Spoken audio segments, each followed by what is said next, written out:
Hey, everybody, thanks for joining us. We usually jump into a practice, but every once in a while it's nice to do a little Q&A and have you just ask whatever questions you'd like to ask. And so, we'll jump into a practice after some questions, but let's go ahead and fire away and open it up to things you want to talk about. You can unmute yourself, you could type in, but go ahead and fire away.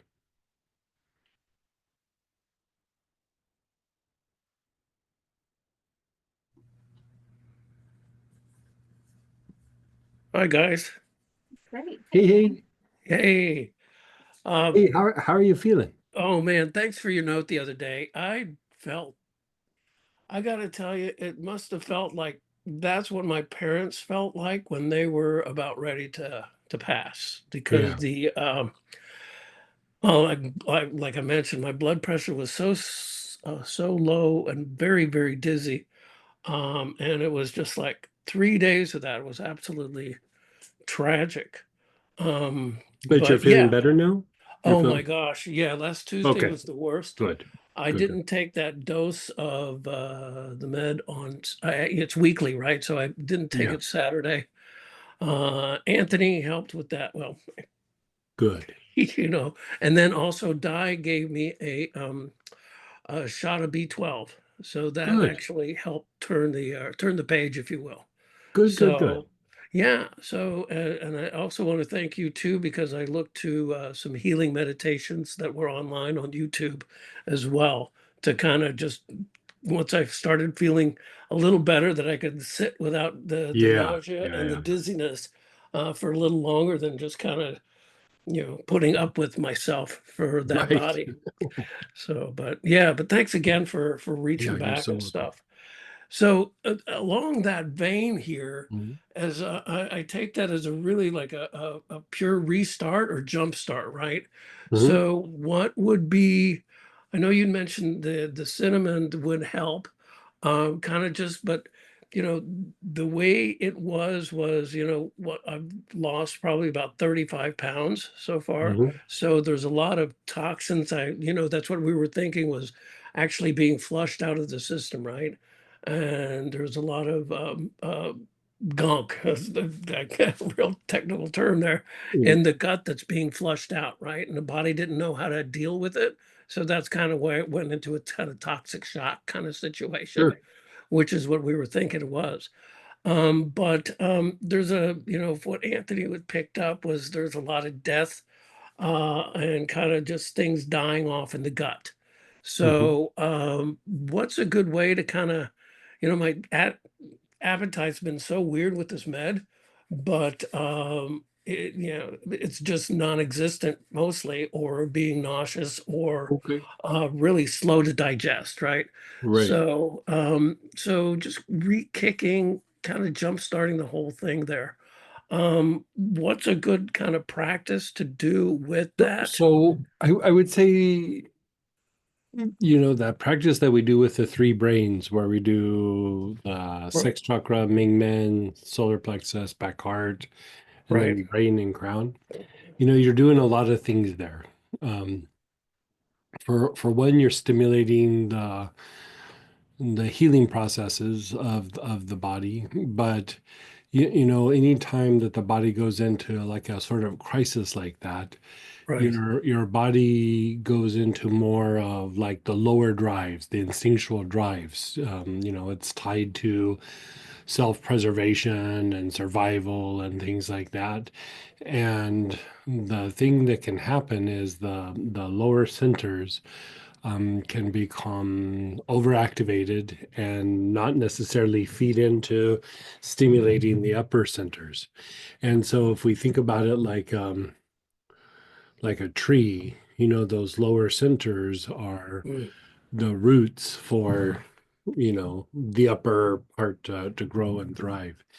And when you're looking at like cardiac function and things like that, like your blood pressure was going low, part of that is tied to the vagus nerve.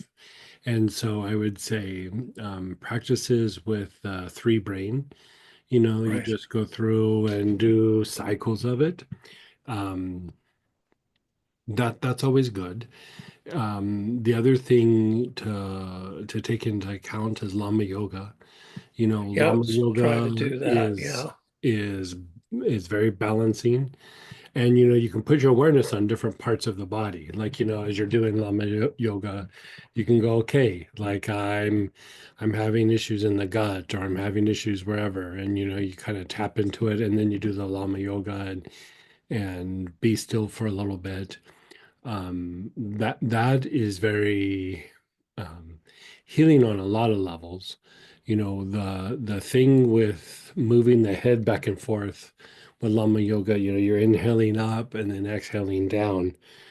Part of that is helping to move lymph in the body, and it's helping to stimulate cerebral spinal fluid circulation. And so it's helping the brain to detoxify. And then the other component to that is that it's also stimulating to the vagus nerve, or the vagal tone, Right. which is helping the body go into more of repair mode.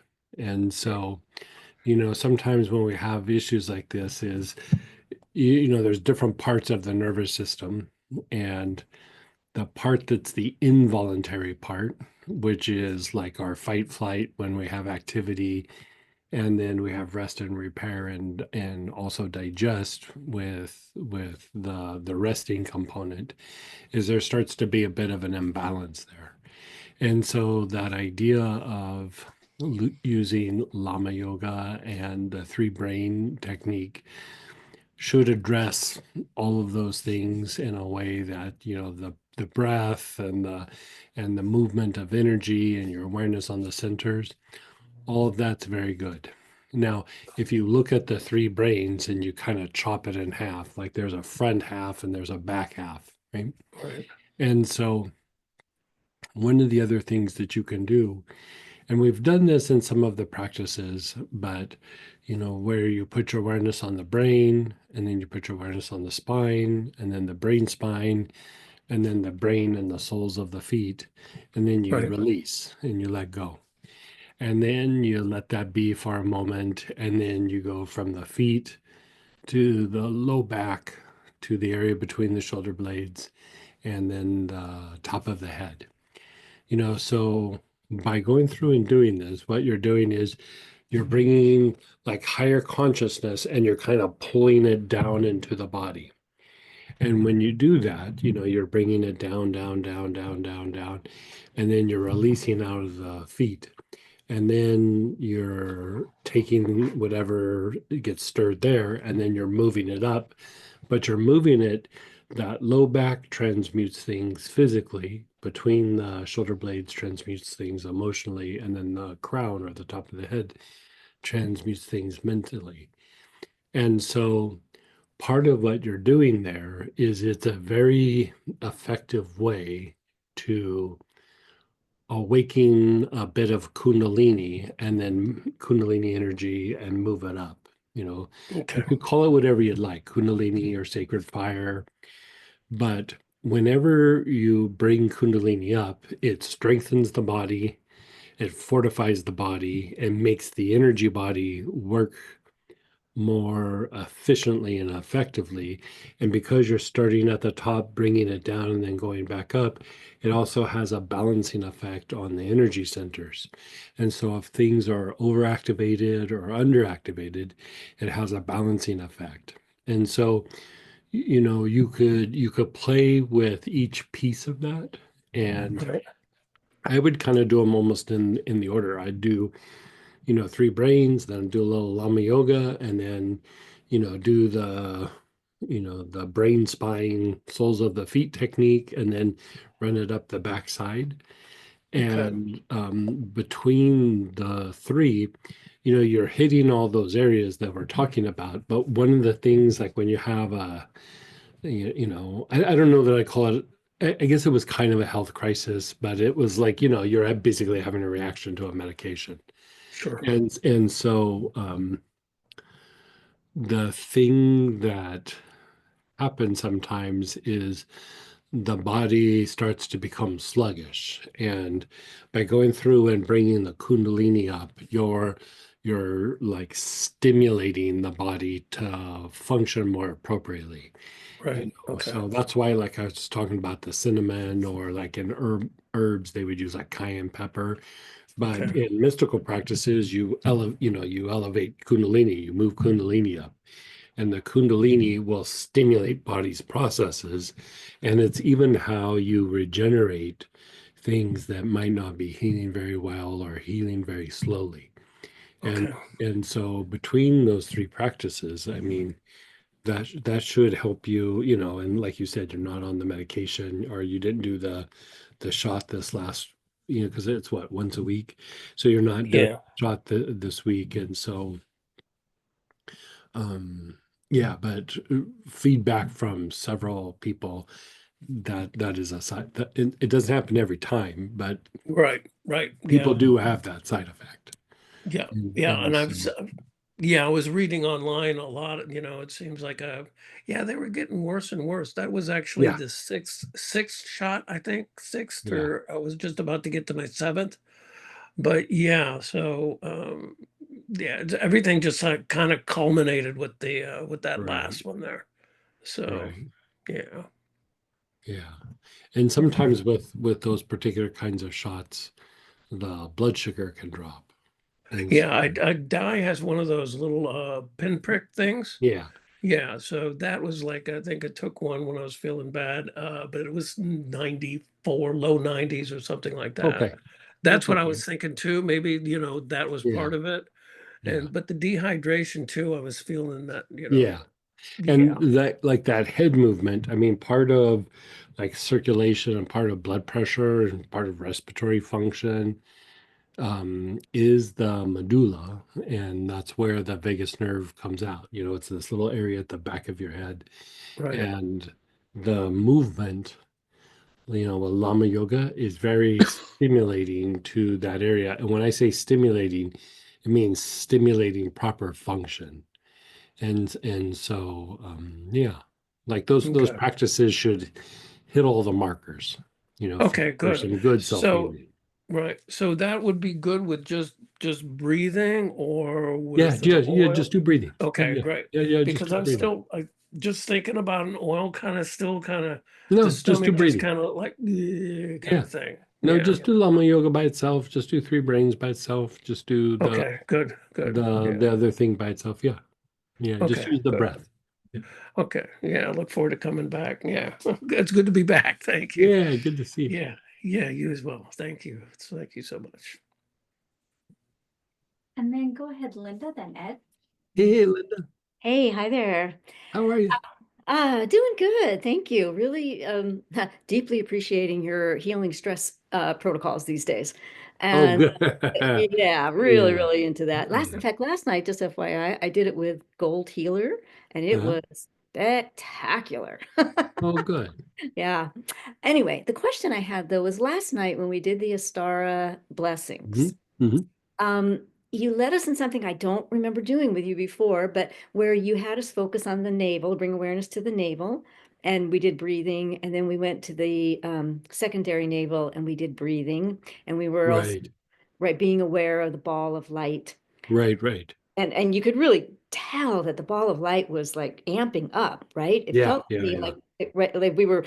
I'm going to call it we were powering up, to do the blessings. Yeah. That's a great way of saying it. And in a way, we're talking about being surrounded by the pure white light, and only good comes to us and only good goes from us. But let's be clear, like sometimes in the world, not always good things are coming towards us. You know what I mean? Yeah. And so like our body will have reactions to chaos in the environment, be it people, situations, environments, actions, activities, whatever it might be. And so for one, when you're doing the surrounded by the white light, but the awareness is more on the navel and or the navel minor, which is an inch and a half below the navel. The the thing is it makes the light like more dense.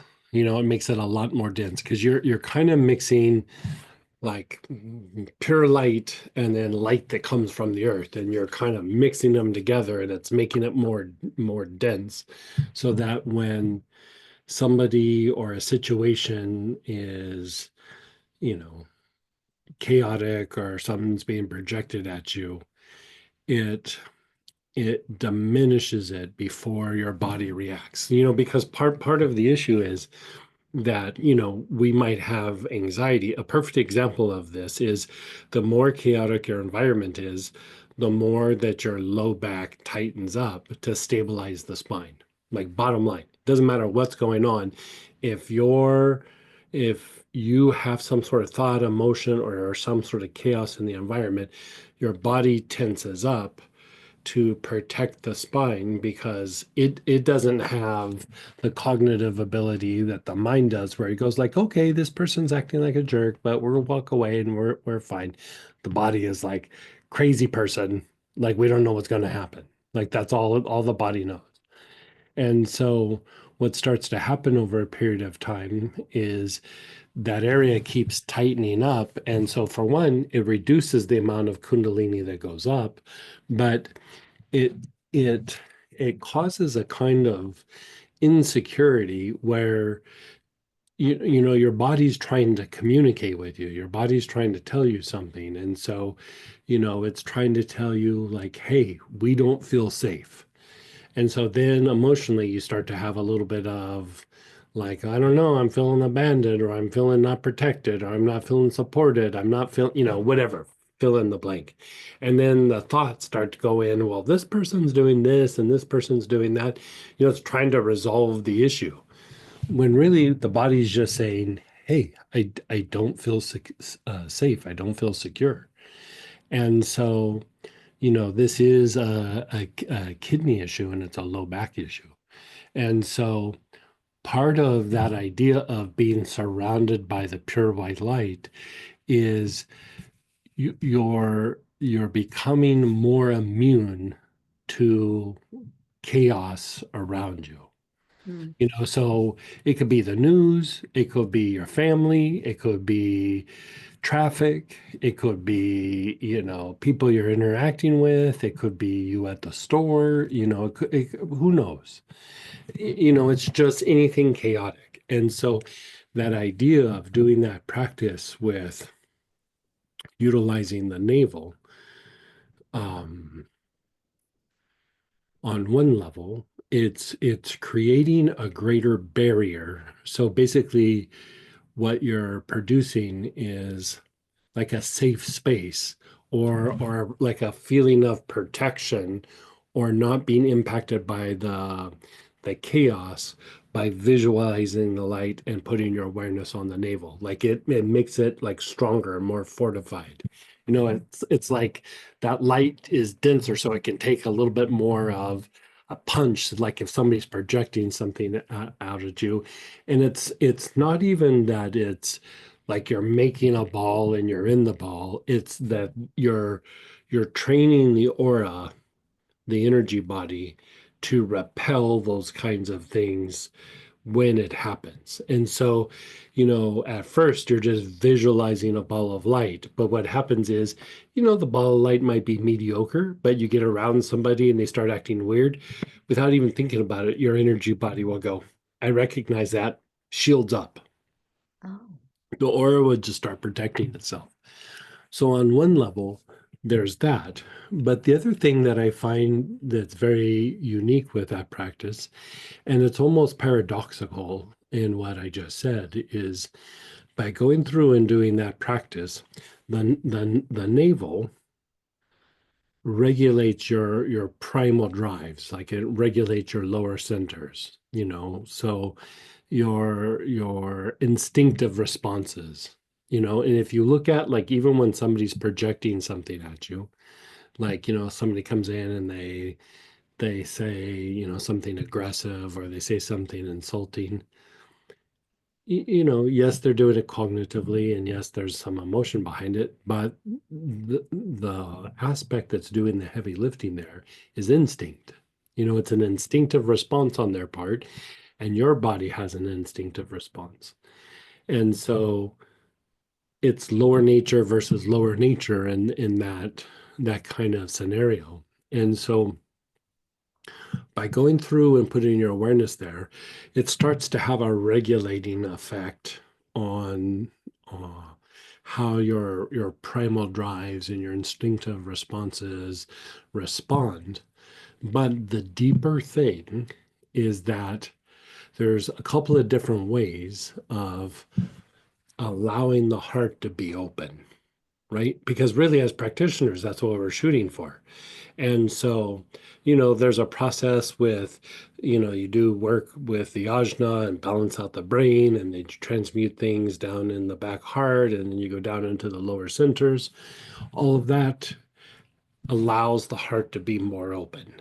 And when your heart's more open, you're you're more able to put yourself in the right place at the right time. And you're more able to problem solve.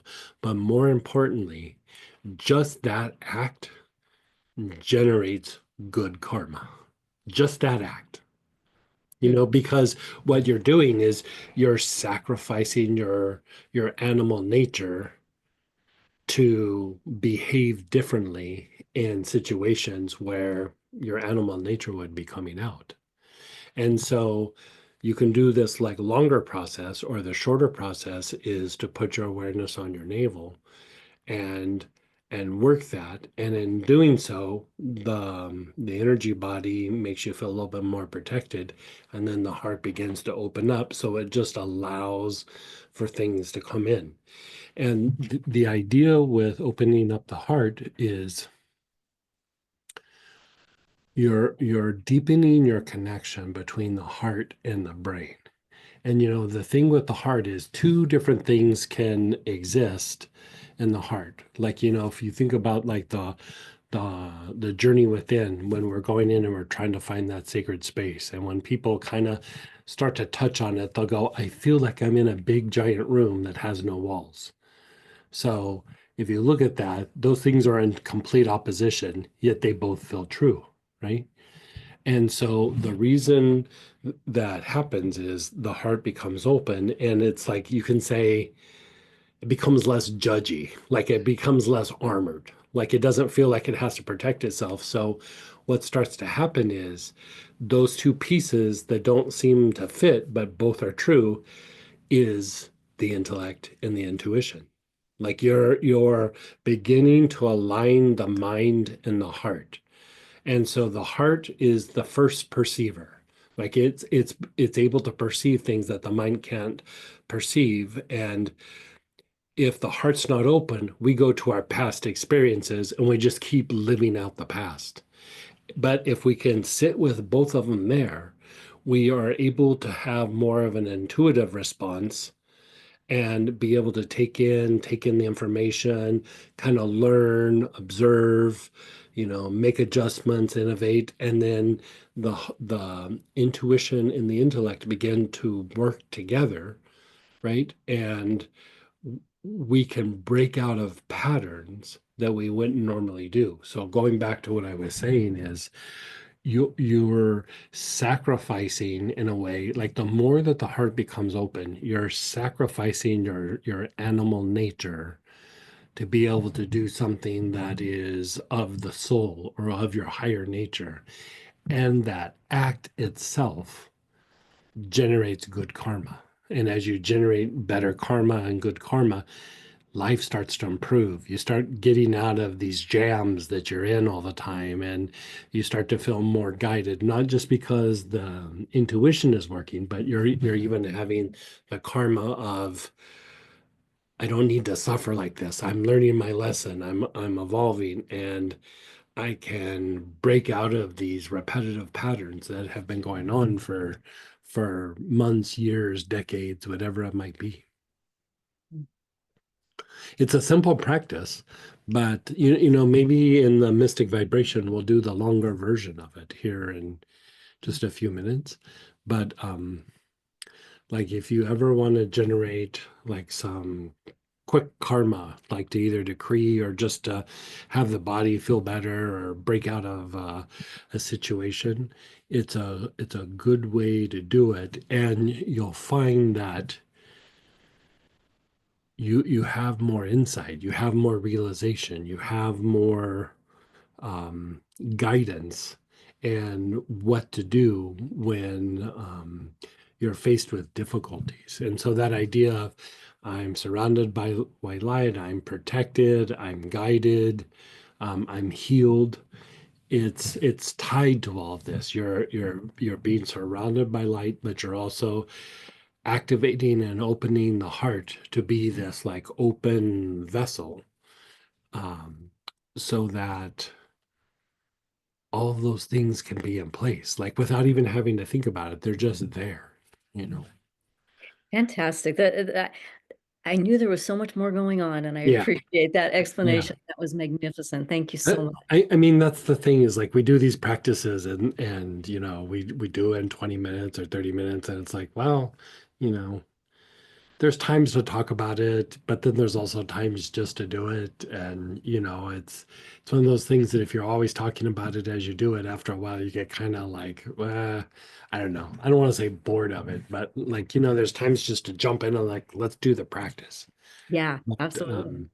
we've been doing these practices for a little bit now, and you know, especially old historians have been doing them for a very long, you know, some of them for a very long time. And we're going to be adding and building on these things because really these things are like a building block to higher practices, but we want to just make sure that the foundation is laid. And so I'm going to be giving more explanation to the pieces, but then we're going to actually do a deeper dive into um, like active clairvoyance, but like inner transmission or that inner guidance, being able to stimulate that inner guidance so that, you know, you can be the captain of your own ship, you know, rather than just blowing in the at sea wherever the wind takes you. Well, sounds great. Thank you Yeah, so much. you're so welcome. So we're going to move over to the mystic vibration and So Ed and Barbara, your hands are raised. Let- Can we have a, yeah, like let's jump over to mystic vibration. I'll take your guys' questions. and I'll be posting that here in the chat in just 1 second, so you guys can have an easy way to jump over with us and join us for the next part. Glad you guys are joining us tonight and hope to see you over there in just a second.